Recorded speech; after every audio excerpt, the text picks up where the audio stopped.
Work పైన ఏసరావు నగర్ వచ్చామన్నమాట. అక్కడ లంచ్ చేద్దామని మొత్తం చూస్తూ ఉంటే రస తెలంగాణ అని ఒక హోటల్ కనిపించింది, 6th ఫ్లోర్లో ఉంది.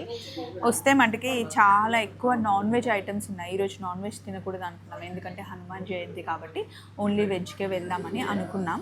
సో అందుకని చూస్తే తెలంగాణ స్పెషల్లో మొక్కజొన్న గారెలు అంటారు కదా, అవి తయారు చేసుకుంటాం, చాలా బాగుంటాయి. అవి చూడగానే చాలా రోజులు అయింది తిందాము అని చెప్పేసి మొక్కజొన్న గారెలు, రాగి ముద్ద, గుత్తొంకాయ ఆర్డర్ చేసామన్నమాట.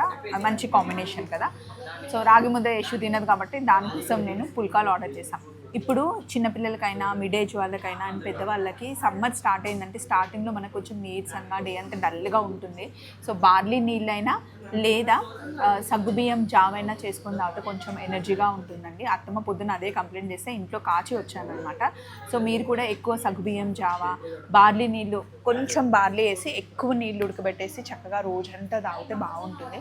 సో సమ్మర్ వచ్చింది కాబట్టి కొంచెం మనల్ని మనం డిహైడ్రేట్ అవ్వకుండా చూసుకుంటూ ఉంటే మంచిదన్నమాట. ఇందుకే మీ లంచ్ ఏంటి? మాది ఈరోజు రాగి ముద్ద అలాగే గుత్తొంకాయ కర్రీ అనమాట. చలో మరి.